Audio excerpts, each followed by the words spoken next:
Oke, kayaknya kita masuk aja langsung. Oke, baik. Sebelum saya serahkan ke MC acara pada malam hari ini, saya ingin membacakan tata tertib peserta dulu. Ada beberapa poin. Yang pertama itu, untuk para peserta mohon memastikan untuk menggunakan nickname yang sesuai ya, bukan nama gadgetnya. Jadi supaya kita bisa saling mengenal satu sama lain. Lalu yang kedua, rekan-rekan yang sudah hadir di sini mohon mengisi presensi kehadiran. Itu saya sudah share di chat, bisa diklik linknya untuk isi absen sebentar, mungkin 2 menit cukup untuk isi absen. Lalu acara ini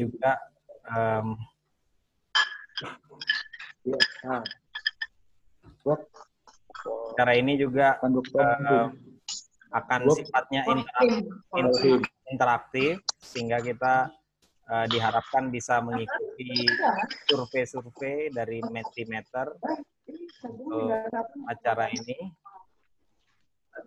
Kemudian nanti di akhir acara juga akan ada kuis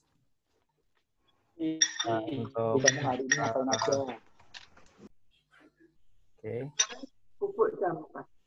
Lalu yang ketiga ada video mohon selalu di-on-kan, sedangkan audio di-off-kan sepanjang acara. Oke, sebentar saya melihat beberapa suara kayaknya agak besar. Oke. Selanjutnya, peserta dapat bertanya menggunakan fitur chat dengan format nama narasumber dan pertanyaan. Lalu yang kelima, akan disediakan grup WA sementara, periodenya 3 hari, untuk memfasilitasi peserta bertanya apabila memang di Q&A itu tidak selesai dijawab ya pada acara malam hari ini. Dan yang terakhir, link materi akan diinformasikan pada chat di akhir acara ini.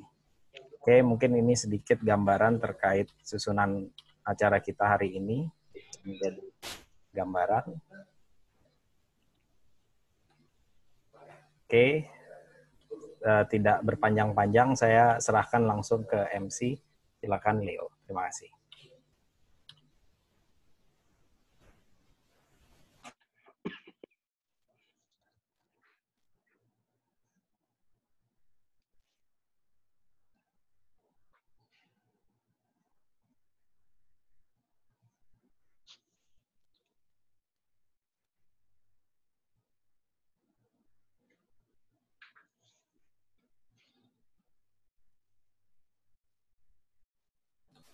Silakan Leo, silakan.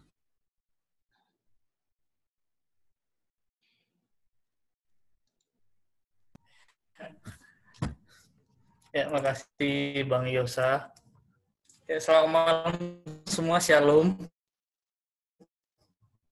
Shalom, shalom.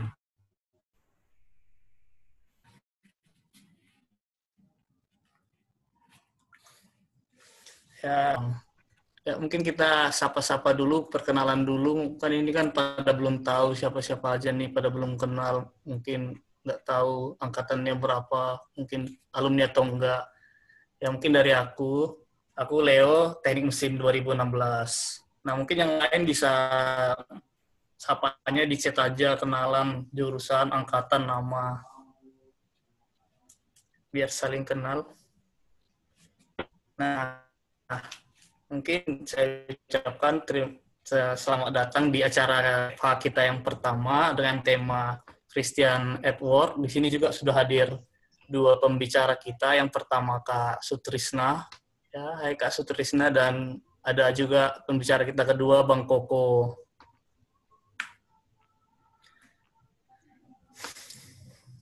Nah,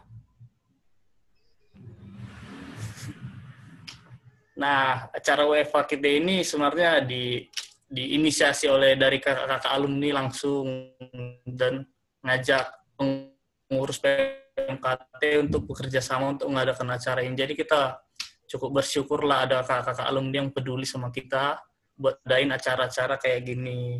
Nah, acara ini rencananya bakal dirutinin nanti buat kedepannya bakal ada kabarnya lebih lanjut, nanti tunggu aja. Nah, di acara kita pada hari ini kan tadi temanya Christian at Work. Nah, nanti bakal ada 2 sesi, 2 pemateri kita, Bang Koko dan Kak Sutrisna.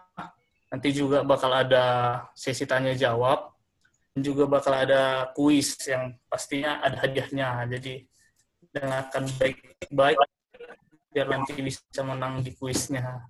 Ya, teman-teman, ini ada survei singkat, mungkin bisa diisi dulu sebentar aja. Di itu linknya bisa diklik, atau di chat juga ada Bang Yus.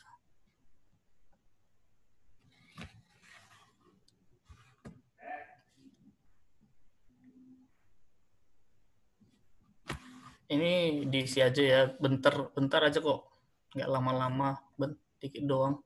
Itu ada di chat juga, bisa langsung diklik buat ngisinya.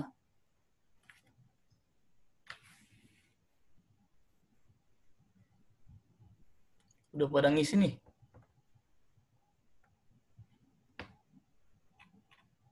Yang udah ngisi, bentar, Liv. Yang udah ngisi angkat tangan ya.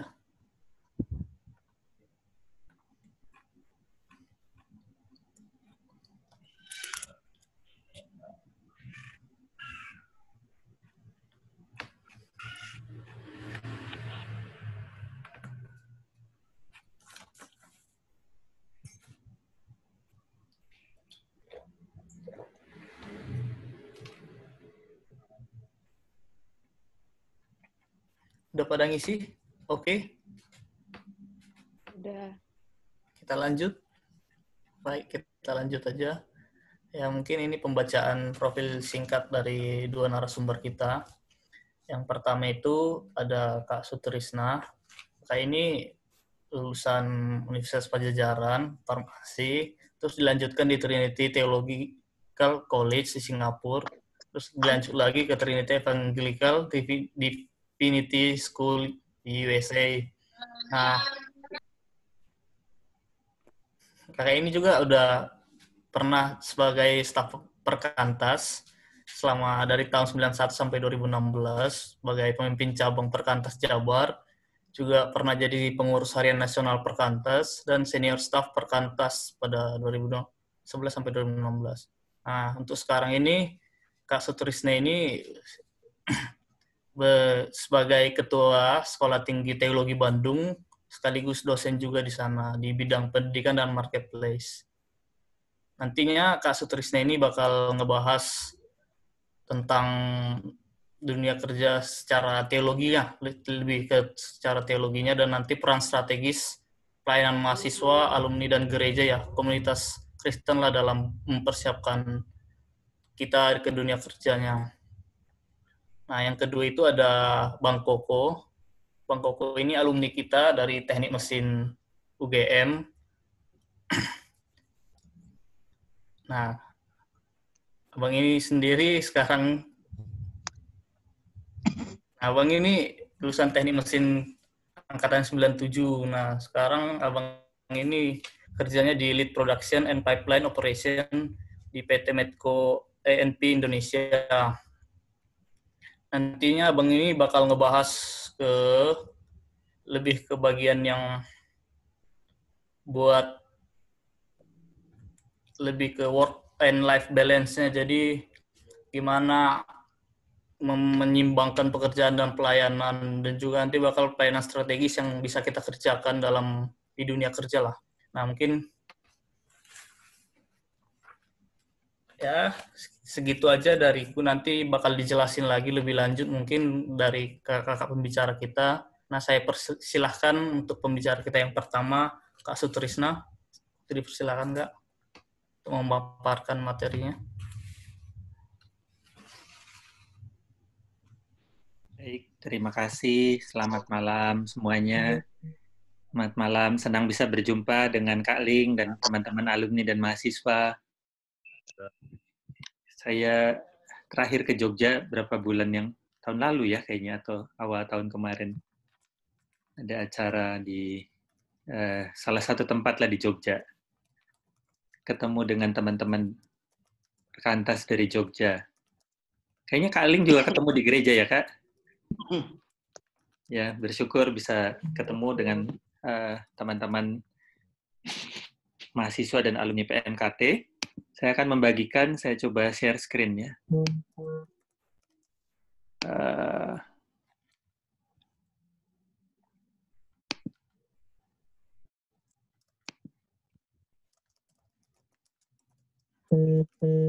Ini isinya sama dengan yang saya kirim PDF-nya. Cuma saya baru mengganti cover-nya setelah PDF-nya saya kirim ke Pak Yosafat ya. Jadi kita akan coba lihat ini.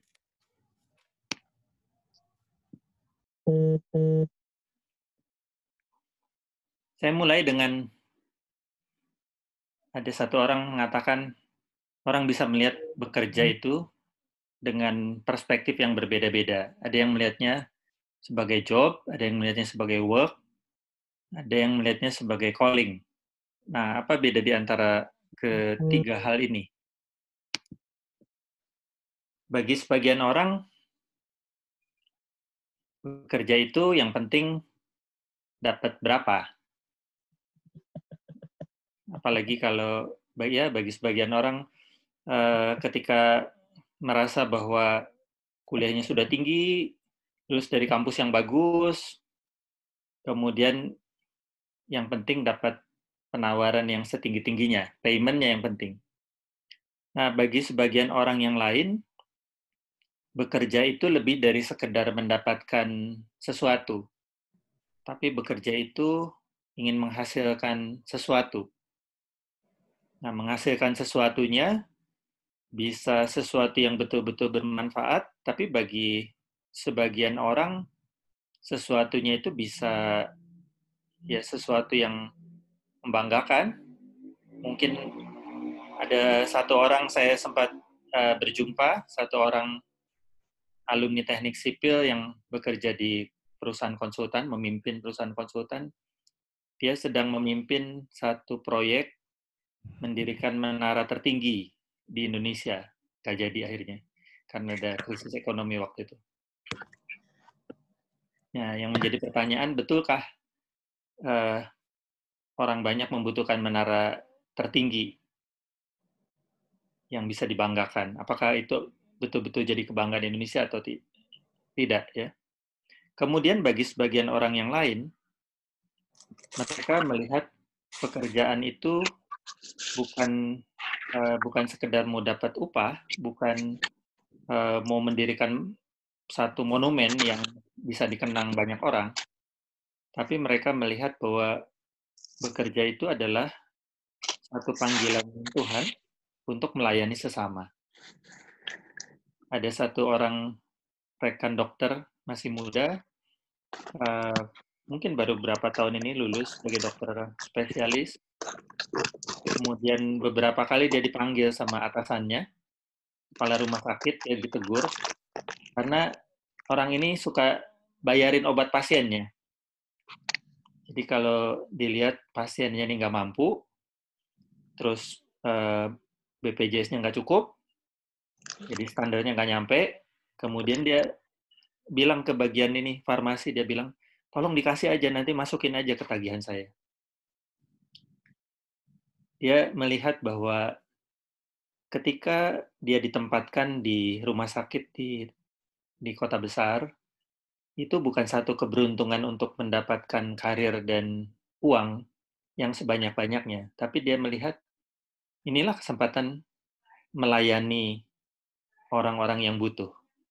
Dan memang Tuhan menempatkan dia dalam situasi itu. Ya, jadi bisa macam-macam cara orang melihat pekerjaan. Nah, ketika kita bicara panggilan, seringkali kita melihat yang dipanggil itu hanya mereka yang pakai jubah, yang melayani jadi pendeta, penginjil, misionaris, atau seperti saya di Perkantas, Kak Ling, dan beberapa rekan melayani di PMKT UGM. Kita suka lupa bahwa yang di sebelah kiri ini juga sebetulnya orang-orang yang dipanggil Tuhan untuk melayani sesama. Jadi sikapnya yang di sebelah kiri harusnya tidak beda dengan sikapnya yang di sebelah kanan. Nah, Alkitab memang mengajarkan kepada kita supaya kita melihat panggilan kita secara utuh di tengah dunia ini dengan melihat dan mempelajari Alkitab secara utuh. Nah, di dalam Alkitab sebetulnya sangat jelas bahwa bekerja itu sendiri adalah bagian dari kemanusiaan kita.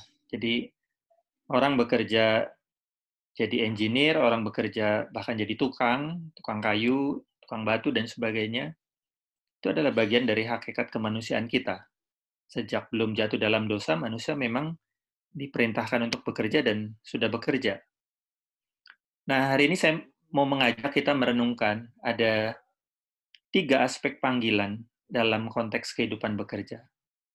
3 hal yang mendasar, yaitu panggilan untuk melayani sesama, panggilan untuk mengembangkan kehidupan, dan panggilan untuk mentransformasi budaya dan masyarakat di sekitar kita. Yang pertama, dari 1 Korintus 12 ayat 4-7, katakan di situ ada rupa-rupa karunia tetapi satu roh, dan ada rupa-rupa pelayanan tetapi satu Tuhan, dan ada berbagai-bagai perbuatan ajaib, tetapi adalah satu yang mengerjakan semuanya di dalam semua orang. Tetapi kepada tiap-tiap orang dikaruniakan penyataan roh untuk kepentingan bersama. Kita tahu bahwa ini konteksnya adalah pada waktu itu Rasul Paulus sedang memberikan pengajaran yang bersifat meluruskan kesalahpahaman bahwa hanya satu karunia tertentu atau 2 karunia tertentu yang dianggap hebat. Rasul Paulus mengatakan bahwa ada bermacam-macam karunia, berkata-kata dengan hikmat, bernubuat, menyembuhkan, membedakan roh, dan sebagainya. Nah, pertanyaannya adalah karunia-karunia rohani itu berasal dari mana? Kalau kita lihat di sini, salah satu yang ditegaskan oleh Rasul Paulus bahwa karunia-karunia rohani itu berasal dari Tuhan, dari satu roh, satu Tuhan, dari Allah. Kemudian untuk apa? Untuk kepentingan siapa? Untuk melayani siapa? Ditegaskan di sini bahwa semuanya itu adalah untuk kepentingan bersama, untuk melayani kepentingan bersama. Jadi bukan untuk dianggap sebagai milik pribadi, untuk dibangga-banggakan, apalagi diperjualbelikan. Ya. Nah, yang menarik adalah salah seorang teolog dalam kaitan dengan teologi kerja, Miroslav Volf, dia mengatakan yang kita sebut talenta, kepemimpinan, kemampuan menghitung, yang seperti kalkulator, kemampuan main musik yang bisa ada sebagian orang sangat jago gitu ya, kemampuan melukis dan sebagainya, itu dia sebut sebagai cultural gifts, yaitu karunia budaya. Kalau yang satu disebut ecclesiological gifts, yang di atas itu, yang kita sebut karunia-karunia rohani itu, kenapa? Karena diberikan dalam konteks untuk saling melayani tubuh Kristus di dalam kehidupan berjemaat atau bersekutu. Tapi yang namanya talenta itu diberikan di dalam konteks kehidupan bermasyarakat. Perlu ada orang-orang yang punya kemampuan berpikir seperti kalkulator yang akurat gitu ya, punya imajinasi yang bagus, sehingga ketika merancang gedung, hitungannya benar. Gedungnya nggak ambruk. Desain gedungnya bagus. Ketika merancang teknologi listrik misalnya, hasilnya adalah sesuatu yang bagus. Nah, itu semua itu disebut sebagai karunia budaya. Konteksnya bisa dipakai untuk dalam kehidupan bermasyarakat. Tapi kalau ditanya, asalnya dari mana dan untuk kepentingan siapa, maka sebetulnya kita diajak untuk melihat bahwa dua-duanya itu sama-sama dari Tuhan asalnya. Kemudian dua-duanya itu diberikan untuk melayani kepentingan bersama. Bedanya adalah yang di sebelah kiri, yang 1 Korintus 12 ayat 4-7, dan seterusnya itu yang Tuhan titipkan untuk orang melayani dalam konteks kehidupan bergereja. Sedangkan yang di sebelah kanan, yang kita sebut talenta, adalah sesuatu yang Tuhan titipkan di dalam kehidupan kita semua, termasuk teman-teman, sehingga bisa kuliah di berbagai bidang nih, di teknik UGM, adalah titipan Tuhan untuk potensi itu dikembangkan, supaya bisa melayani kepentingan bersama dalam konteks kehidupan di masyarakat. Idenya sama, adalah mutual service. Mutual service di dalam gereja, dalam kehidupan berjemaat, atau mutual service di dalam kehidupan bermasyarakat. Nah, masalahnya adalah, kalau misalnya, saya berapa kali mengambil contoh ini, di daftar karunia itu kan ada karunia menyembuhkan. Kalau ada orang yang punya karunia menyembuhkan, kemudian setelah dia berdoa untuk beberapa orang, kemudian sembuh, kemudian dia mulai pasang tarif, maka kemudian kita akan marahin dia ya.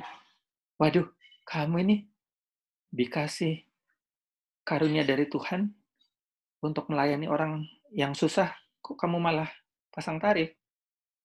Nah, tapi kalau ada orang diberikan talenta, kemampuan berpikir, ketelatenan, dan sebagainya, kemudian menjadi seorang dokter yang baik, maka ketika dokter ini pasang tarif, kemudian kita nggak bilang apa-apa kan ya. Nah, saya tidak mengatakan bahwa dokter tidak perlu pasang tarif. Bukan itu poin saya. Poin saya adalah ketika kita melihat yang di sebelah kiri, karunia-karunia gerejawi, maka kita melihat orang melayani di gereja itu ya seharusnya memberi diri. Sedang melayani Tuhan, sedang melayani orang banyak. Itu adalah titipan Tuhan. Itu sangat kuat penghayatan kita. Tapi begitu masuk ke yang namanya talenta, entah itu namanya kemampuan berpikir seperti kalkulator, entah itu namanya kemampuan bernyanyi menjadi juara Indonesian Idol, menjadi artis, entah itu menjadi seorang arsitek, entah itu menjadi seorang ahli IT, entah itu menjadi apapun, kita lebih susah menyadari bahwa itu pun sama titipan dari Tuhan. Dan itu pun adalah titipan Tuhan untuk kita melayani sesama. Nah, Tim Keller dalam buku Apakah Pekerjaan Anda Bagian dari Pekerjaan Allah memberikan satu catatan yang penting. Ini salah satu contoh aplikasi dari prinsip yang tadi. Kita harus memandang pekerjaan kita sebagai satu cara untuk melayani Allah dan sesama. Pertanyaan yang berkaitan dengan pilihan pekerjaan kita bukan lagi, atau seharusnya bukan, apa yang menghasilkan uang paling banyak bagi saya dan memberi saya status yang paling tinggi. Pertanyaannya sekarang harus menjadi, bagaimana caranya dengan kemampuan-kemampuan yang saya miliki supaya saya bisa memberi pelayanan terbesar bagi Allah dan sesama.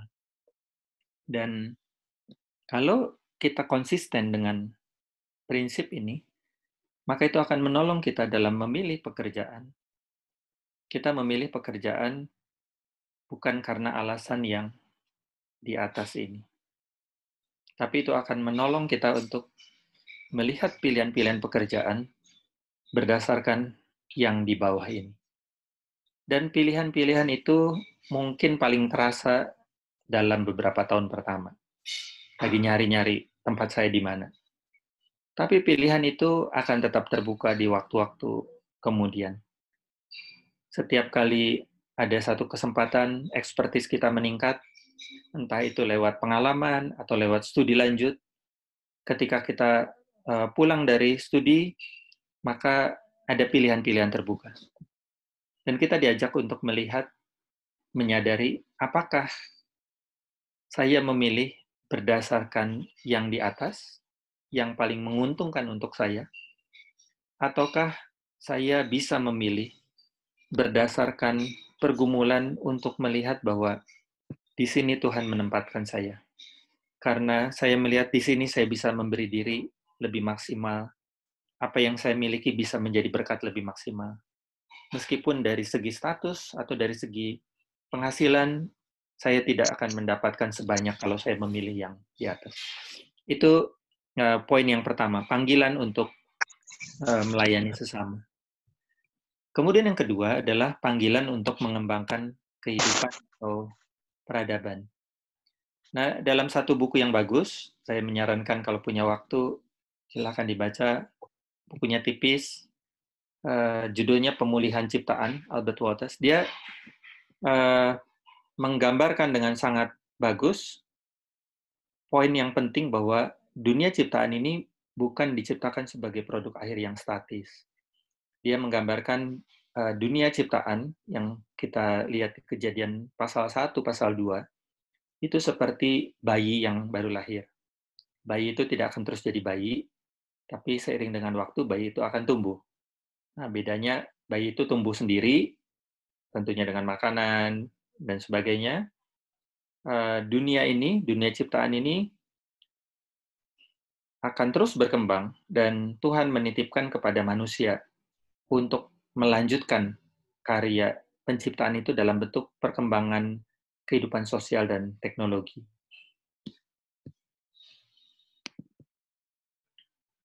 Jadi kalau kita lihat di Kejadian 1 ayat 27-28, ada 2 poin besar di situ. Yang pertama bahwa manusia itu diciptakan segambar dengan Allah. Dalam arti apa? Ada banyak tafsiran tentang ini, tapi para penafsir yang terkemuka, yang paling reliable, itu menekankan bahwa gambar Allah yang dimaksud adalah terkait dengan kehadiran manusia di muka bumi sebagai perwakilan Allah untuk meneruskan karya Allah di muka bumi.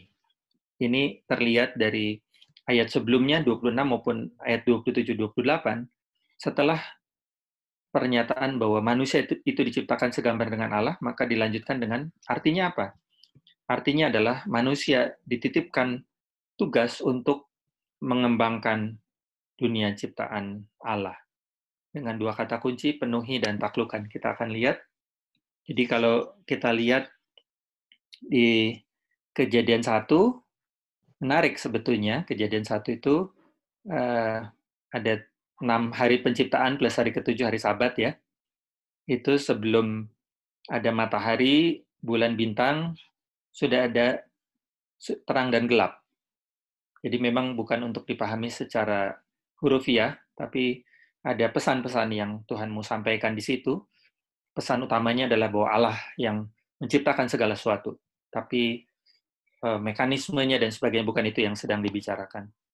Nah, kita melihat di dalam Kejadian pasal 1, dalam 3 hari yang pertama, itu pada dasarnya adalah satu tindakan Allah untuk menata dunia ciptaannya, yang di ayat pertama, ayat 1, 2 itu digambarkan sebagai tohu bohu atau chaos.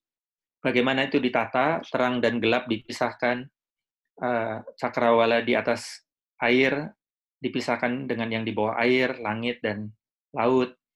Kemudian hari yang ketiga, darat dan laut dipisahkan, kemudian ada tumbuh-tumbuhan. 3 hari pertama adalah menata, dari chaos menuju order, dari kekacauan menuju keteraturan. Kemudian hari keempat dan keenam adalah mengisi.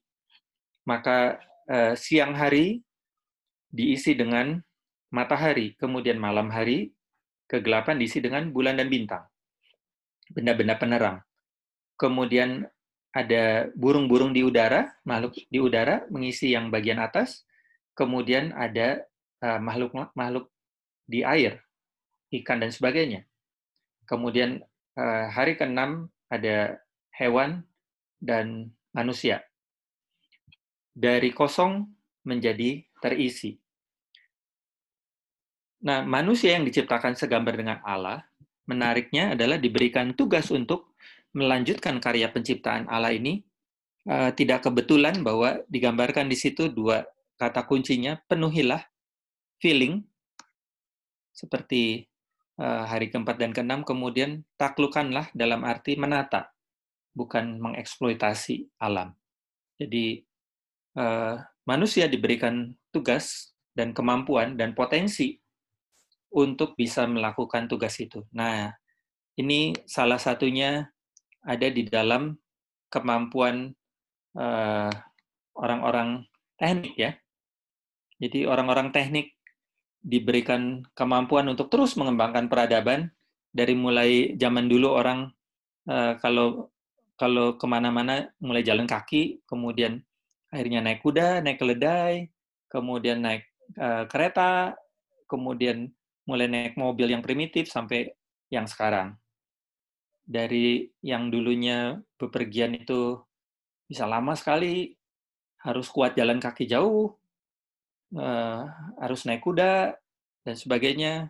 Kemudian terus ada perkembangan peradaban, sehingga lewat kemampuan yang Tuhan titipkan kepada manusia, maka manusia dimampukan untuk mengembangkan teknologi untuk bepergian dengan lebih mudah, bepergian dengan lebih cepat, berkomunikasi dengan lebih mudah, dan sebagainya, hidup lebih nyaman dan sebagainya. Ini bagian yang tidak kalah pentingnya di dalam panggilan kita terkait dengan pekerjaan kita, dan bahkan di dalam menghadapi situasi pandemi seperti sekarang, kita dipanggil untuk bukan hanya bertahan, survival, tapi kita dipanggil untuk terus berinovasi. Termasuk ini salah satu contohnya adalah kesempatan untuk mengembangkan persekutuan antara alumni dan mahasiswa. Saya melihatnya inilah kesempatan yang Tuhan berikan. Kalau dulunya, kalau mau diajak untuk ketemu pakai teknologi, pakai Zoom pun ngejelasinnya udah panjang lebar gitu ya. Jadi abstrak sekali. Saya ingat waktu Februari itu ke Jogja, ketemu dengan beberapa teman-teman dari Perkantas bicara tentang bagaimana caranya supaya bisa ketemu sama alumni. Waktu itu saya melontarkan ide yang saya sendiri ya sudah melakukan beberapa kali, tapi saya melihat ini mungkin tetap akan sulit, yaitu bikin persekutuan mengundang alumni dengan Zoom. Nah, pandemi ini beberapa bulan terakhir menolong banyak orang untuk familiar, sehingga persekutuan antara mahasiswa dengan alumni yang tersebar di berbagai tempat, di berbagai kota, bahkan di negara-negara yang lain, itu bisa dilakukan dengan Zoom. Dan kita dipanggil untuk terus lewat kemampuan yang Tuhan titipkan untuk mengembangkan teknologi yang memungkinkan kehidupan menjadi lebih baik, hal-hal yang baik terjadi dengan lebih mudah. Yang ketiga adalah panggilan untuk mengalami transformasi dan menjadi agen transformasi Allah. Di dalam kerangka Alkitab yang utuh, kita diajak untuk melihat bahwa dunia ciptaan Allah ini memang jatuh dalam dosa. Dan kemudian ditebus oleh Kristus, bukan hanya kita menantikan kesempurnaan yang akan datang, tapi dalam kehidupan hari ini, kita dipanggil untuk mengalami kehidupan yang dipulihkan, dan kemudian kita dipanggil untuk menghadirkan cicipan kehidupan yang dipulihkan. Salah satu contoh yang praktis adalah bagaimana kita bisa mengalami transformasi dan terutama menjadi agen transformasi Allah. Ada satu orang alumni teknik sipil, dia bicara tentang pekerjaannya. Dia bukan owner, tapi dia sudah orang kepercayaan yang punya kewenangan penuh dalam mengembangkan satu proyek perumahan. Ketika dalam kesempatan bercakap-cakap, saya bertanya bagaimana dia memaknai pekerjaannya. Dia mengatakan bahwa saya melihat bahwa pekerjaan sebagai developer ini bukan seperti orang lagi jualan. Saya jual rumah, harganya sekian, pokoknya dapat untung sebanyak-banyaknya.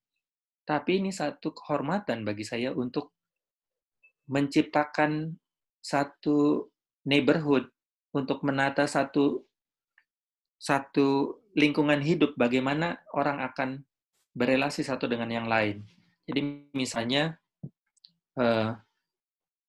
kalau mau dijual sebanyak-banyaknya supaya dapat untuk sebanyak-banyaknya, maka ruang umum, ruang sosial itu ya sekecil-kecilnya supaya bisa lebih banyak dijual. Tapi dia diajak untuk memikirkan bagaimana supaya mereka yang tinggal di sini dalam waktu-waktu mereka di rumah, ketika mereka punya anak kecil, mereka punya tempat yang nyaman untuk bersosialisasi, untuk menikmati kehidupan mereka, bertetangga, dan sebagainya. Nah, satu contoh lain secara singkat adalah dalam konteks Amerika di mana orang tuh kalau bikin perumahan mewah, itu biasanya akan dipisahkan sama sekali dengan perumahan yang rumahnya kecil-kecil. Dia seorang developer besar, kemudian dia sengaja ketika merancang satu perumahan, dia akan campur rumah berbagai ukuran. Jadi dalam konteks di mana orang terbiasa untuk memisahkan kehidupan, dia dengan segala pertimbangan, dia melihat bahwa nggak boleh begitu. Maka dengan power-nya dia menyatukan itu. Nah, ada banyak hal yang bisa dilakukan. Kita mengenal yang namanya e-budgeting.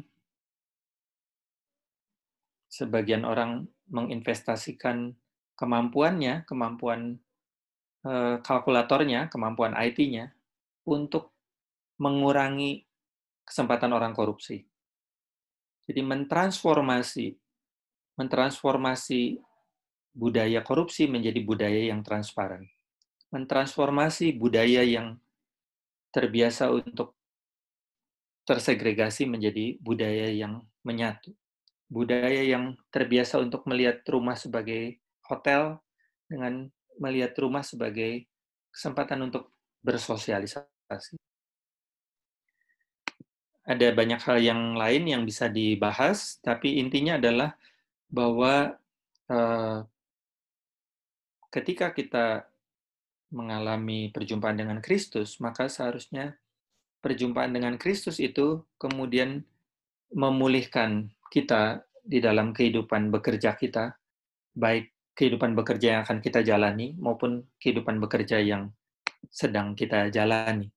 Jadi memang panggilan kita adalah panggilan bukan hanya diselamatkan kemudian menanti kehidupan yang akan datang, tapi panggilan untuk mengalami dan menghadirkan cicipan kehidupan yang dipulihkan itu.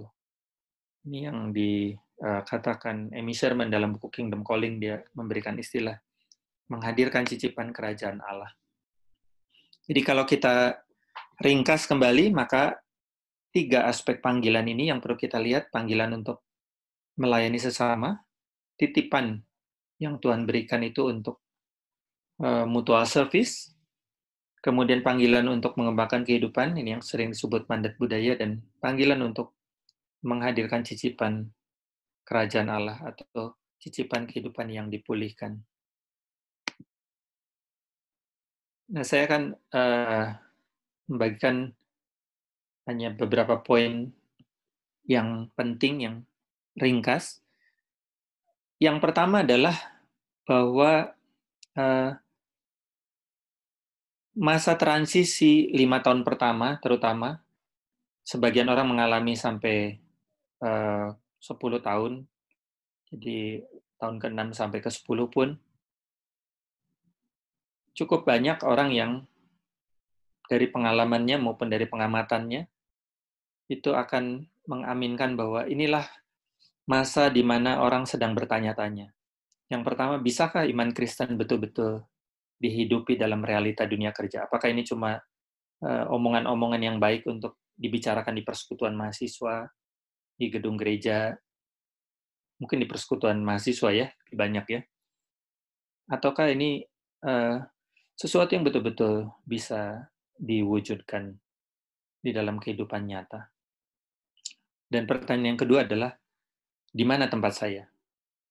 Pada masa ini adalah masa di mana banyak orang mencoba-coba bekerja di entah di tempat yang berbeda, entah di bidang yang berbeda, sebelum akhirnya biasanya usia 30-an ke atas itu sudah lebih settle, 35 baru mulai settle. Nah, ini masa yang sangat penting di mana bagi banyak orang masa ini masa yang menentukan apakah imannya akan betul-betul menyatu dengan kehidupan bekerjanya atau kemudian dia akan punya saklar hidup di persekutuan di gereja dengan saklar hidup di dunia kerja. Ini seringkali ditentukan dalam masa ini. Nah, dalam masa yang penting ini, masa transisi ini, saya ingin mengingatkan baik untuk rekan-rekan yang akan lulus maupun yang senior yang supaya bisa melihat betapa pentingnya fungsi ini berlangsung. Orang-orang yang tertolong untuk mengalami masa transisi yang tadi dengan baik, 5-10 tahun pertama dengan baik, adalah orang-orang yang berjumpa dengan orang-orang yang bisa menjadi teladan, yang menghidupi prinsip-prinsip itu secara konkret, secara nyata, dan ada senior-senior yang peduli, yang rela menjadi mentor mereka, entah biasanya KTB alumni ya, jadi datang di Jakarta, mungkin alumni senior di Jakarta bisa organize, ada KTB baru dibentuk, dan ada mentor, ada teman-teman. Biasanya ini menjadi faktor yang penting dalam masa transisi yang tadi. Kemudian dalam skop yang lebih luas, maka ada orang memberi istilah mentoring community. Jadi ada komunitas sangat penting untuk ketika ada di tempat yang baru dalam masa transisi masuk ke dunia kerja. Kalau dari perspektif senior, komunitas yang diciptakan untuk menolong, menuntun. Kalau dari perspektif alumni yang baru, maka saya selalu mengatakan carilah komunitas itu. Baik itu KTB alumni maupun komunitas alumni. Nah, kita bersyukur baik alumni yang dari PMKT UGM, saya dengar sudah sekian ratus dan tersebar di berbagai kota. Kita bersyukur bahwa pelayanan mahasiswa itu sudah puluhan tahun dan ada network alumni di berbagai kota. Sangat penting untuk berjumpa dalam komunitas ini, bukan sekedar tempat ngumpul-ngumpul, tapi tempat di mana hal-hal yang penting bisa dibicarakan, hal-hal yang termasuk krisis-krisis yang dihadapi bisa ada support, bisa ada orang yang mendoakan, yang terus menolong, sehingga masa ini bisa dilalui dengan ada support yang memadai. Baik, saya ingin mengakhiri dengan satu klip pendek.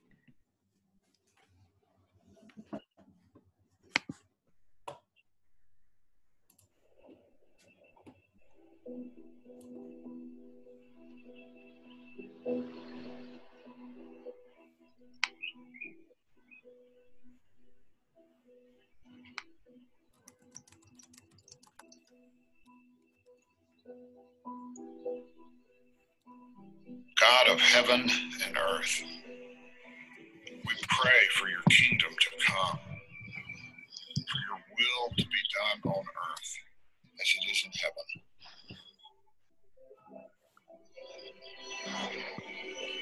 Teach us to see our vocations and occupations as woven into your work in the world this week. For mothers at home who care for children, for those whose labor forms our common life in this city, the nation, and the world. For those who serve the marketplace of ideas and commerce, for those whose creative gifts nourish us all, for those whose callings take them into the academy, for those who long for employment that satisfies their souls and serves you.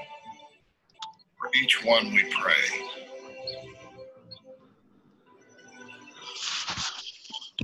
Asking for your great mercy.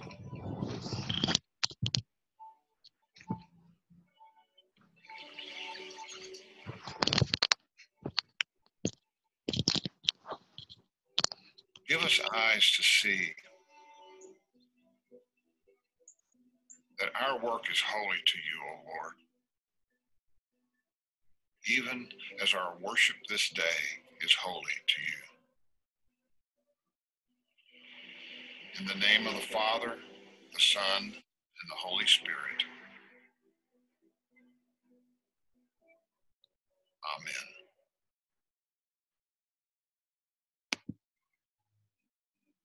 Saya serahkan kepada MC. Terima kasih.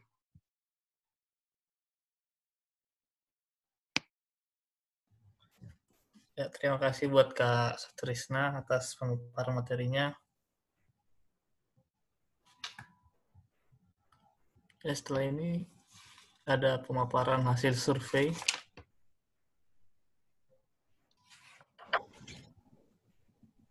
Nah, ini nih, tadi kan udah dikasih survei buat diisi survei singkat. Nah, ini ada banyak hasil nih. Ada yang bilang bosan dengan suasana, hemat waktu perjalanan, wah, waspada risiko kesehatan, bagus tuh.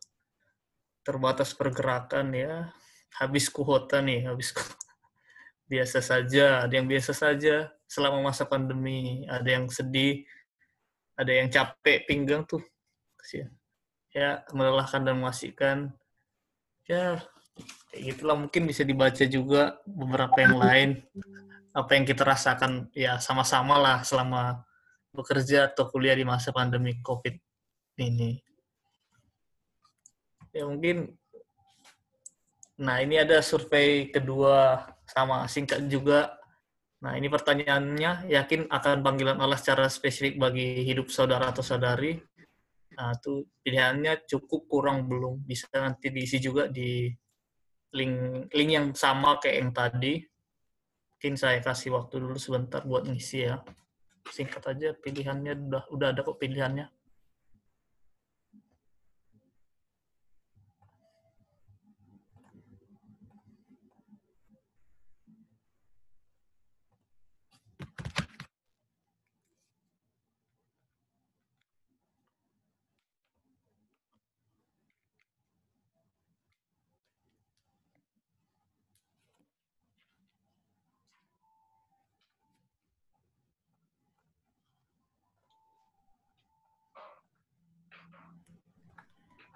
Ya, langsung aja kita lanjut ke pemaparan kedua dari Bang Koko.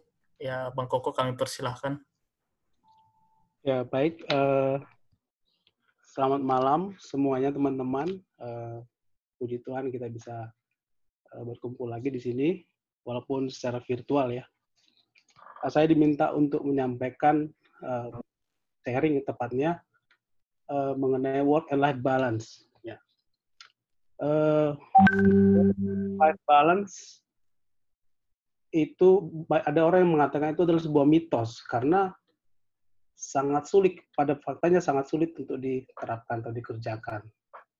Sebagian juga mengatakan bahwa itu adalah bukan merupakan permasalahan time management, tapi lebih ke arah boundary management atau batasan yang berbasis pada setiap keputusan yang harus kita ambil. Jadi keputusan-keputusan kita lah yang menentukan apakah kita akan berhasil mengerjakan kedua sisi ini dalam kehidupan. Tapi yang pasti, menurut Stephen Covey, work-life balance ini tidak perlu dipertanyakan lagi, merupakan the most significant struggles yang kita hadapi di dunia modern sekarang ini. Dunia modern sekarang ini menuntut kita untuk bekerja lebih cepat, lebih banyak. Tuntutan pekerjaan, deadline, mengejar target membuat kita kadang-kadang terpaksa bekerja seperti robot yang terus-menerus bekerja. Dan akhirnya menomorduakan hal-hal lainnya yang penting juga dalam kehidupan. Memang sebagian orang kondisi itu disebabkan oleh financial pressure karena tidak punya pilihan. Harus bekerja dengan waktu yang panjang, mengambil pekerjaan di beberapa tempat. Dari pagi hingga larut malam untuk sekedar memenuhi kebutuhan finansial keluarganya. Bagi sebagian lagi mungkin memang datang dari dalam dirinya sendiri. Suatu keinginan atau desire untuk kesuksesan pribadi, mengejar karir agar dapat menanjak dengan cepat. Dan sebagian lagi juga ada yang didasari pada greedy atau kerakusan ya, ingin lebih banyak. Walaupun sudah memiliki segala sesuatu yang dibutuhkan lebih dari orang kebanyakan. Ada juga yang ingin melarikan diri atau escape dari tanggung jawab. Jadi menjadikan pekerjaan sebagai tempat pelarian yang justified untuk menghindari tanggung jawab lain yang tidak dia sukai. Sekarang bagaimana dengan kita? How can we respond to this modern world? Menurut yang saya pahami ada beberapa prinsip yang mungkin bisa saya bagikan. Yang pertama adalah we are made to work hard, but we are not made to work constantly. Kita adalah manusia, bukan mesin. Tubuh fisik kita, pikiran kita, jiwa kita perlu istirahat. Bukan seperti mesin yang dapat berjalan relatif terus-menerus. Pada waktu penciptaan, kita dapat membaca dari kitab Kejadian, pasal 1, setelah 6 hari, Allah berhenti dan beristirahat pada hari ke-7, dan menguduskannya. Apakah Allah yang Maha Kuasa itu merasa kelelahan? Pasti tidak, kan? Tapi Allah mengerti bahwa manusia yang dia ciptakan itu membutuhkan waktu untuk istirahat. Sehingga dia menentukan suatu hari yang khusus untuk itu. Dan memerintahkan kita, manusia ciptaannya itu dapat menikmati, menggunakan waktu itu untuk menikmati waktu bersama dengan orang yang kita kasihi, menikmati dunia yang dia ciptakan, memulihkan jiwa, dan mungkin juga hal-hal penting lainnya, termasuk menyembah dia. Jadi mengambil waktu secara teratur untuk beristirahat merupakan perintah Allah buat kita. Kemudian yang kedua, prioritize your commitments. Ya, bisa terkadang kita diperhadapkan pada situasi tertentu di mana kita tidak bisa mengerjakan dan menyelesaikan semuanya dalam waktu yang diberikan. Dalam situasi ini kita harus membuat prioritas. Kita harus menentukan hal-hal dalam hidup yang benar-benar penting, yang really matters, di mana kita akan investasikan waktu di sana. Namun umumnya yang terjadi adalah kita mencoba untuk mengimbangi tuntutan pekerjaan itu. Kita akan push diri kita terus-menerus hingga pada titik tertentu kita mendapati ternyata kita telah mengabaikan hal penting lainnya dalam kehidupan, misalnya keluarga, kesehatan, hubungan, social life maupun spiritual life. Dalam kondisi ini sebenarnya seharusnya kita stop and step back dan make adjustments, membuat penyesuaian-penyesuaian tertentu yang diperlukan supaya kita bisa memulihkan kondisi yang kita hadapi. Orang-orang yang akan mencoba mengerjakan semuanya itu akan berakhir pada kelelahan, kehabisan tenaga, mungkin kehabisan waktu, dan hidup terus-menerus dalam ketegangan. Nah, ini yang membahayakan buat kita dan akan menjadi sumber masalah. Dan yang ketiga adalah don't be extreme intentionally. Di sini maksudnya, ya kita memiliki prioritas dalam kehidupan profesional maupun kehidupan personal. Sehingga kita harus dapat mengerjakan keduanya sesuai dengan kebutuhan. Contohnya kita bisa ambil sebagai analogi adalah pendulum yang mengayun ya, dari kanan ke kiri ketika ada gaya dari luar, sebagai analogi ya.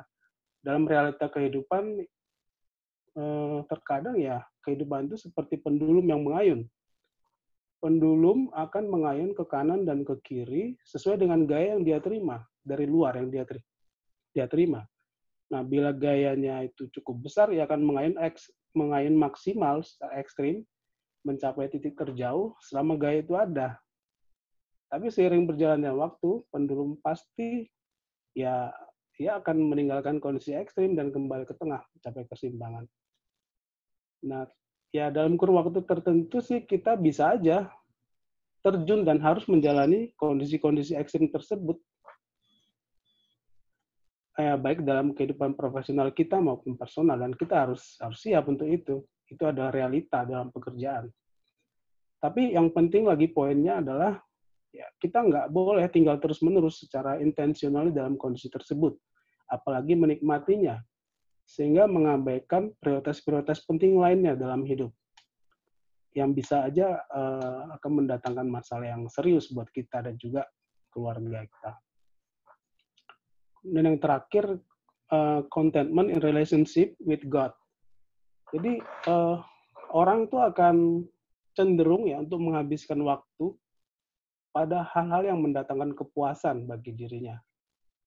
Dan sebagian dari kita mencari kepuasan dalam pekerjaan itu secara ekstrim, sampai mengabaikan hal lainnya.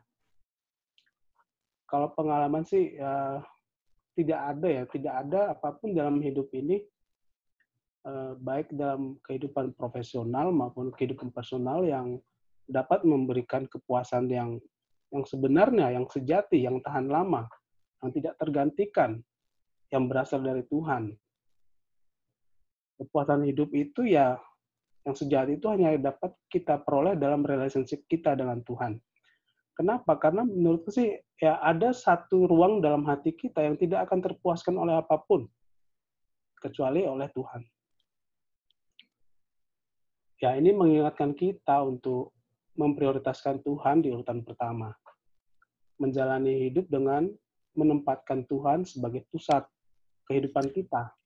Setiap keputusan-keputusan yang kita ambil harus turut dengan kehendak-Nya.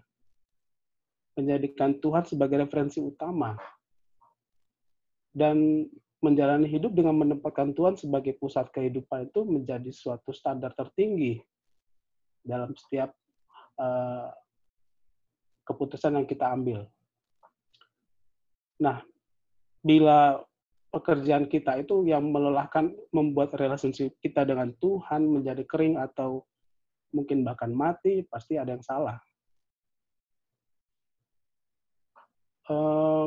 Pengalaman ya di marketplace ya.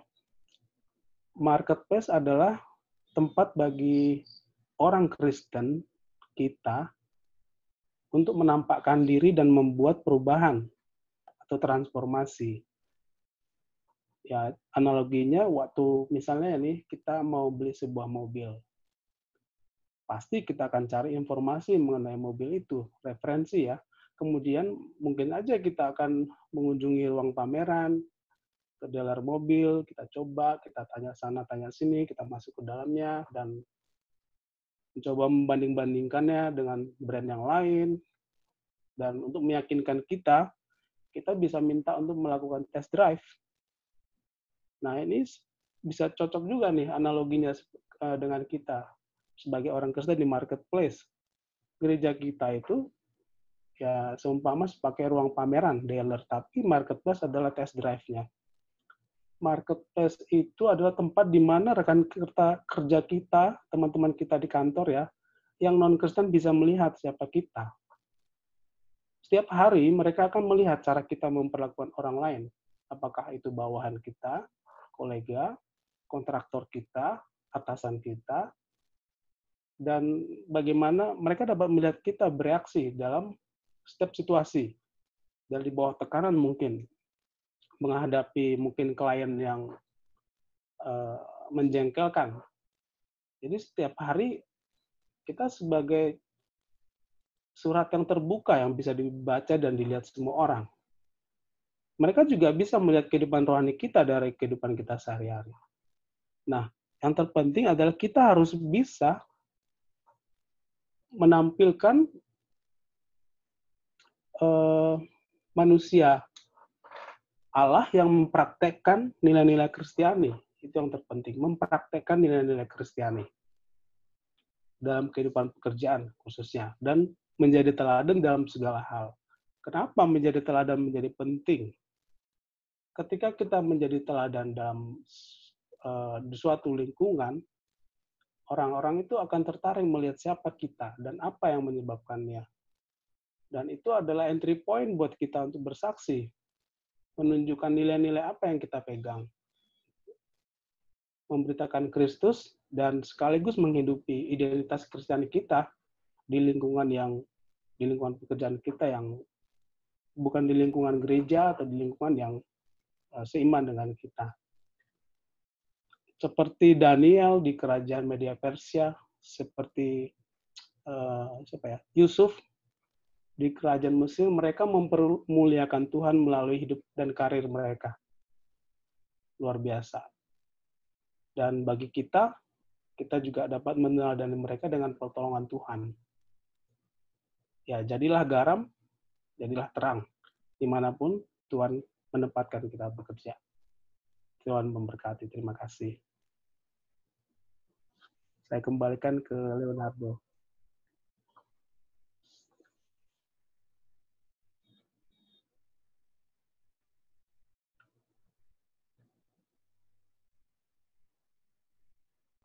Ya, terima kasih buat Kak Bang Koko sama para materinya. Nah, kan kita tadi udah dapat banyak tuh dari Kak Sutrisna dan Bang Koko. Tadi kan Kak Sutrisna juga ngomong, kadang orang memandang pekerjaan itu sebagai job atau work atau calling, ya harusnya kita memandang itu melihatnya dari Alkitab. Ya ada 3 aspek panggilan pekerjaan dalam Alkitab. Kayak yang tadi pertama itu melayani sesama, yaitu untuk menggunakan talenta yang telah diberikan Tuhan untuk kebutuhan bersama. Terus mengembangkan kehidupan peradaban, yaitu melanjutkan karya kreatif Allah. Terus selanjutnya itu panggilan untuk mengalami transformasi dan menjadi agen, yaitu menghadirkan kerajaan Allah di dunia ini. Terus tadi kan ada diceritain tuh masa transisi di dunia kerja bakal kita hadapi lah, dan atau yang udah dihadapin kakak. Nah, apakah bisa iman Kristen kita dihidupi dalam realita dunia kerja, dan di mana tempat kita di dunia kerja. Nah, itu pentingnya nanti akan penting adanya network relasi, itu pentingnya ada model, mentor, dan sahabat. Juga tadi kayak Bang Koko menambahkan tentang dari manajemen, gimana kita harusnya bisa mengutamakan Tuhan dalam setiap hal lah, baik dalam pekerjaan, bukan malah dalam pekerjaan jadi makin jauh dari Tuhan. Kita juga harus bisa menampilkan Allah dalam dunia kerja, gimana kita bisa jadi teladan dan nantinya bisa jadi inisiasi buat menyebarkan Injil ke orang lain. Nah, mungkin masih ada yang punya pertanyaan atau bingung, mungkin dipersilahkan terlebih dahulu untuk memberikan pertanyaannya secara lisan, mungkin buat satu orang. Pertanyaan pertama.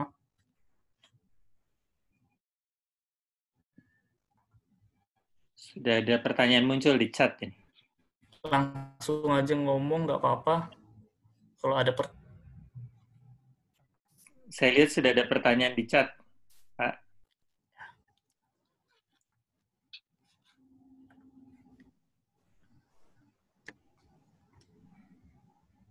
Selamat malam. Bisa dengar suara saya, Kak Sutrisna? Ya, silakan. Ya, bisa. Kak Alam. Saya sudah tulis di chat. Ya, saya sudah lihat. Oke. Saya jawab ya.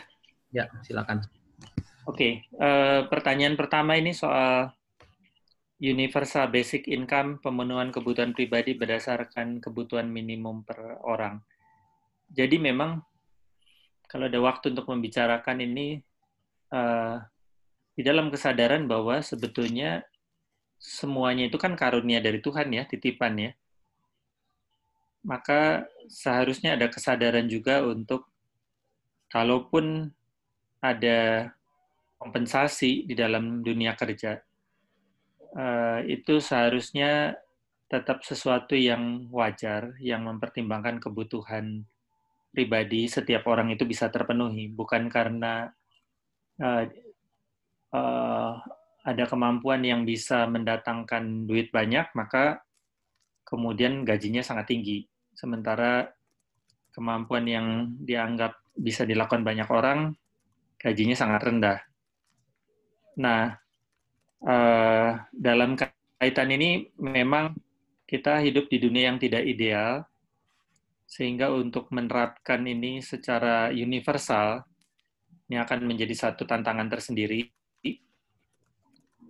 Yang bisa kita lakukan adalah di lingkungan kerja kita, dalam kapasitas kewenangan yang kita miliki, bagaimana kita memastikan bahwa orang-orang yang ada di sekitar kita, orang-orang yang lemah posisinya, bisa tertolong supaya mereka memiliki penghidupan yang memadai. Jadi itu satu tantangan tersendiri. Kalau seorang ekonom Peter Drucker, dia mengkritisi budaya korporasi di Amerika, di mana seorang CEO di satu perusahaan yang besar itu bisa mungkin 100 kali lipat gajinya dari karyawan yang terendah. Kemudian dia mengatakan, harusnya kita bisa menahan diri untuk ada angka tertentu yang mengatakan maksimal 20 kali lipat seharusnya antara yang terendah dan tertinggi. Nah, ketika dia mengatakan itu, dia menyadari bahwa kita tidak hidup di dunia yang ideal, tapi kita berusaha untuk konsisten dengan kesadaran kita untuk tidak membuat kesenjangan itu makin jauh. Itu yang satu. Yang kedua,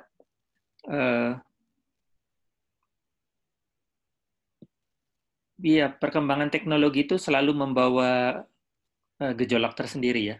Jadi kalau lihat dari sejarah, ketika revolusi industri terjadi, salah satunya adalah munculnya mesin-mesin tenun.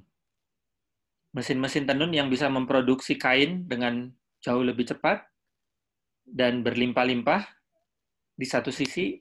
Nah, di sisi lain itu menyebabkan orang yang pekerjaannya menenun, itu banyak yang kehilangan pekerjaan. Wah, itu terjadi demo habis-habisan. Sampai mesinnya dihancurkan, pabriknya digeruduk, dan sebagainya. Itu agak mirip dengan Gojek online, Gojek. Jadi yang perlu kita lihat adalah sebetulnya perkembangan teknologi itu seperti kalau pakai ilustrasinya Albert Wolters ya. Perkembangan teknologi itu sesuatu yang tidak terhindarkan. Kecuali kita mau terus bertahan di masa primitif. Itu seperti bayi yang tadi yang tumbuh terus jadi anak-anak, jadi remaja, makin dewasa. Nah, ketimpangan ekonomi, gejolak ekonomi, dan sebagainya, itu bukan disebabkan oleh perkembangan itu, pertumbuhan bayi yang menjadi makin dewasa itu. Tapi itu disebabkan oleh adanya parasit, penyakit, yang tumbuh bersama-sama dengan anak yang sedang tumbuh makin dewasa itu. Jadi, bukan perkembangan teknologinya yang bermasalah, tapi keserakahan manusia. Penggunaan teknologi untuk kepentingan pribadi, itu yang masalah. Ya, mungkin itu poin yang kedua. Saya rasa itu. Yang ketiga saya kurang jelas, saya mungkin lempar ke yang lain, silakan. Makasih. Ya, terima kasih Pak Sutrisna.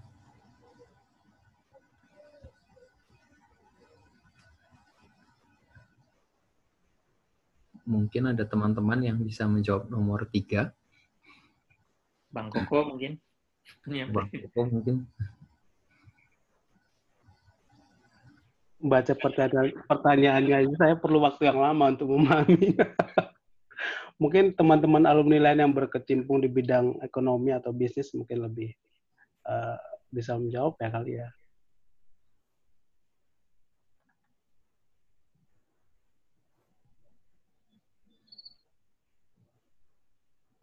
Atau mau dikalimatkan ulang supaya bisa. Ya, Mungkin poinnya aja, Alam, poinnya. Kalimatkan ulang ya. Ya tentunya pekerja yang kita alami sekarang saat ini, kita bersekutu lewat Zoom sebenarnya kan juga membawa dampak juga yang positif bagi sebagian kalangan orang, katakanlah orang-orang yang bekerja di bidang IT yang berusaha untuk mengoptimalkan fungsi teknologi itu sendiri. Lalu ada juga kecenderungan untuk kita juga bisa bikin semua bisnis juga bisa semakin transparan. Ada tingkat-tingkat tertentu dalam transparansi informasi saat ini di mana kita bisa menghadirkan ini hubungannya dengan customer ya, kita pengen klien kita untuk mereka juga bisa akses informasi yang kita berikan di dalam optimalisasi kerja atau optimalisasi katakanlah ya arus informasi, katakanlah dari kontraktor ke supplier dan sebagainya makin terbuka, makin transparan. Tapi di satu sisi bahwa apa yang kita kerjakan sekarang di dalam pemenuhan kebutuhan finansial, perorangan, keluarga, dan juga perusahaan, sebenarnya kan kita bagian jual beli informasi. Jadi ada paradoks gitu. Kita pengen terbuka secara informasi, tapi secara khusus kita juga pengen tarik. Ada apa? Kita nggak mau nih informasi kita perjualbelikan, kita berikan secara bebas bagi orang lain. Mungkin ada teman-teman yang punya pandangan sendiri tentang itu. Ini ada paradoks dan bagaimana? Ya kita tidak sedang memprediksi masa depan ya, tapi bukan tidak mungkin konsep model seperti ini pun juga bisa menjadi ya disrupsi juga bagi kebutuhan ekonomi kita sekarang. Kayak gitu. Mungkin ada yang bisa membantu. Terima kasih.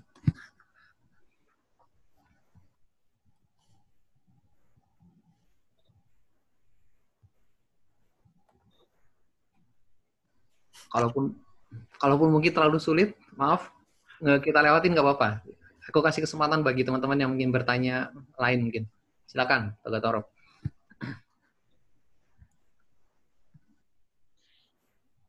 Ya, mungkin pertanyaannya bisa disimpan dulu ya, kalau nanti bisa ditanyakan lagi mungkin di grup yang nanti bakal dibuat. Mungkin ini ada pertanyaan dari seorang peserta.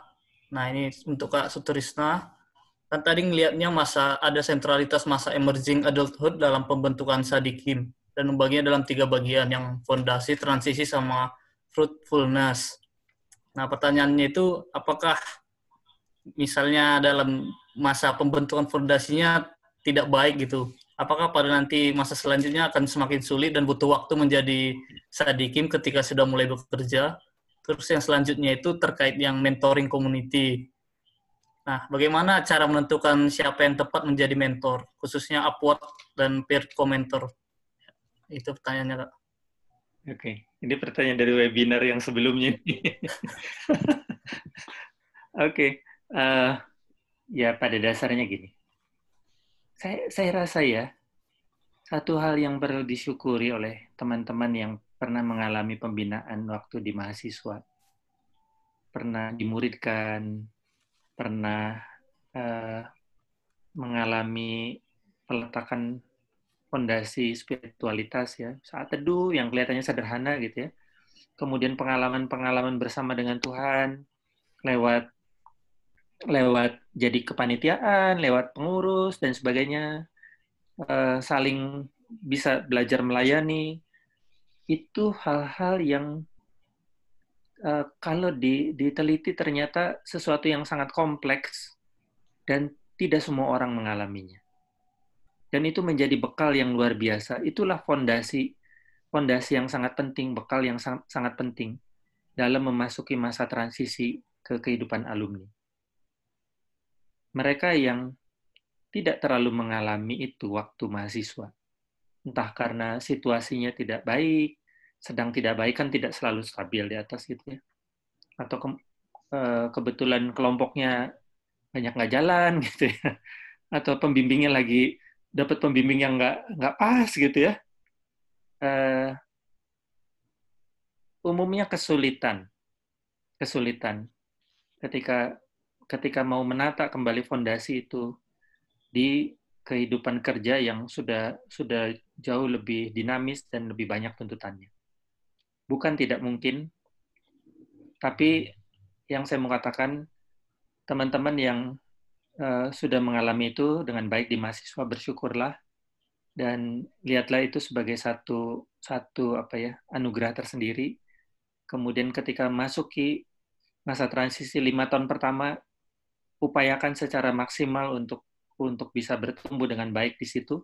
Kalau ada komunitas yang Tuhan sediakan, ada KTB alumni, ada mentor yang Tuhan sediakan, manfaatkan itu dengan baik. Karena begitu lewat dari usia 30-an, jadi saya berjumpa dengan orang-orang yang tidak mengalami pembinaan itu dengan baik. Mereka melayani sebagai song leader, mengalami bahkan sebagai majelis dan sebagainya gitu ya. Saya berjumpa dengan aktivis-aktivis ini ketika saya melakukan penelitian saya wawancara mereka. Tidak mudah. Tidak mudah. Lewat usia 35-an itu, orang bilang ilustrasinya kayak besi. Besi itu ketika sedang, seorang pandai besi, kalau mau membentuk besi, maka dia akan panaskan. Sampai panas, kemudian baru bisa melengkung. Baru bisa dibentuk. Nah, masa-masa ini, masa ketika mahasiswa, 5 tahun, 10 tahun pertama setelah masuk dunia kerja, itu masa ketika besinya masih panas. Masih bisa dibentuk. Makin lama, akan makin susah. Jadi, saya banyak mengatakan kepada teman-teman yang melayani di alumni juga, ini masa transisi ini perlu jadi perhatian. Kalau mau menolong, lakukanlah itu di masa itu. Karena itu masa yang sangat strategis. Setelah itu, Tuhan terus bekerja. Kita tidak menutup kasih karunia Tuhan, tapi akan makin sulit. Mungkin itu dari saya.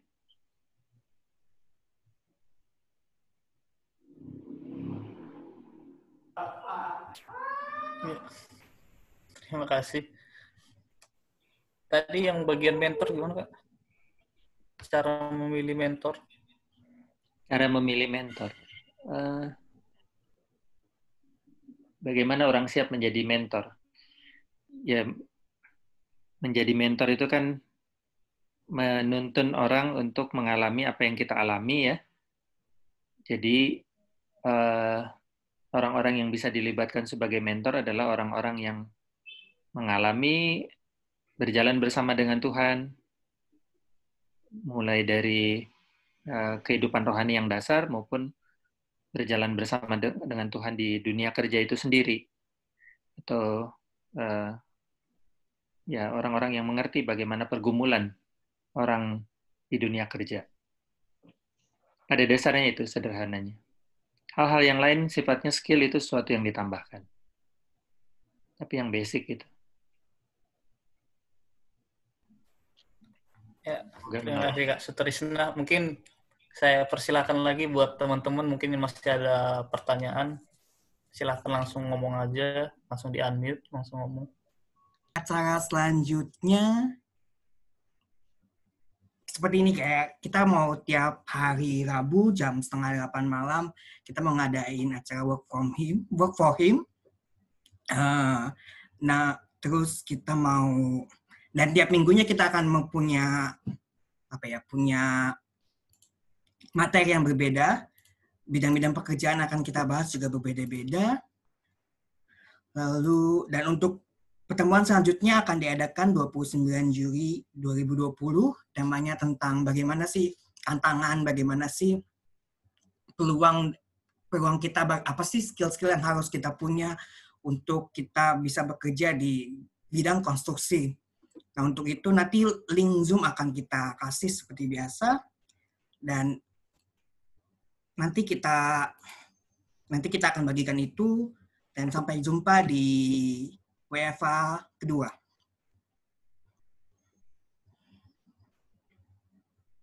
Udah itu aja mungkin, Kak.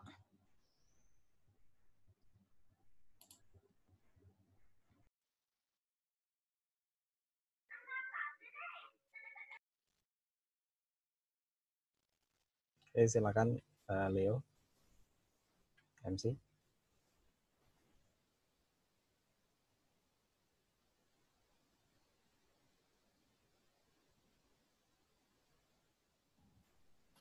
Ya, kita lanjutkan. Terima kasih tadi buat Bang Yosa telah memimpin kuisnya, dan selamat kepada pemenang, dan terima kasih atas pengumumannya dari Bang Ko Ivan. Nah, ini hasil dari survei yang kedua. Nah, jadi kebanyakan tuh masih kurang yakin akan panggilan Allah secara spesifik bagi hidupnya. Sekitar 44% itu masih kurang yakin, 33% udah cukup yakin, dan sekitar yang kecil sih belum, itu sekitar 22%. Ya, itu. Mungkin dari hasil setelah materi ini mungkin bisa semakin meyakinkan diri akan panggilan Allah atas hidup-hidup kita masing-masing. Ya. Nah, ini survei yang terakhir nih. Mungkin bisa diisi dulu teman-teman. Linknya masih sama. Bisa diisi sebentar. Singkat kok, nggak panjang-panjang. Nah, ini lebih ke pengalaman teman-teman dari WFA pertama. Mungkin bisa ngasih saran juga, mungkin bisa ngasih kritik. Silahkan langsung diisi aja biar kedepannya WFH-nya semakin baik. Mungkin ngasih tema juga nggak apa-apa. Silahkan diisi di link surveinya ya. Saya kasih waktu sebentar. Oh iya, jangan meninggalkan Zoom-nya dulu sebelum mengisi survei kita ini.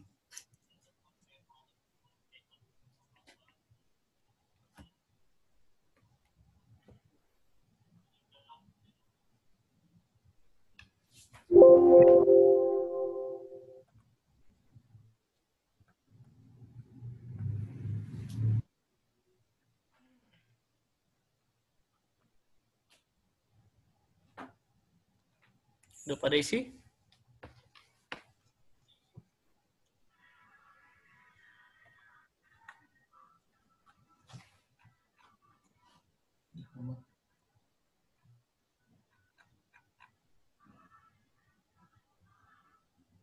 Nah, oke, kita tutup aja ya. Nah, kita udah sampai pada bagian penutup dari acara kita. Mudah-mudahan dengan adanya acara ini teman-teman bisa mendapatkan ilmu, bisa kiranya nanti bisa diaplikasikan dalam kehidupan masing-masing, bisa mencerahkanlah gimana dunia kerja itu dan gimana kita sebagai orang Kristen dalam dunia pekerjaan itu. Terima kasih buat Kak Sutrisna dan Bang Koko. Mungkin kita langsung tutup aja. Saya minta buat Kak Sutrisna buat doa penutup. Di-unmute dulu, Kak. Kita berdoa. Bapak, kami bersyukur karena malam hari ini kami bisa bersekutu. Inilah kami yakini satu cara Tuhan untuk meneguhkan, menguatkan bagi kami semua, baik bagi rekan-rekan mahasiswa yang sedang menyiapkan diri untuk memasuki dunia kerja, maupun untuk rekan-rekan alumni yang sedang ada dalam masa-masa transisi masuk ke dunia kerja, dan rekan-rekan alumni yang lebih senior. Kami bersyukur untuk kesempatan bersekutu dengan anugerah teknologi digital yang memungkinkan hal ini terjadi. Tuhan yang kiranya terus memberkati, meneguhkan hati setiap orang untuk boleh setia kepada panggilan Tuhan di dalam hidupnya, untuk apapun yang sudah Tuhan percayakan dalam hidupnya. Dan kami menyadari bahwa perjalanan hidup kami tidak selalu mulus, tidak selalu lancar, tidak selalu kami setia di hadapan Tuhan. Kiranya kasih karunia Tuhan terus dicurahkan untuk memulihkan, menguatkan, dan menuntun, menolong, menopang kami, setiap kami, untuk boleh kembali menekuni panggilan Tuhan di dalam segala sesuatu yang sedang kami kerjakan pada saat ini. Tuhan memberkati persekutuan ini untuk waktu-waktu ke depan. Dalam nama Tuhan Yesus Kristus kami berdoa. Amin.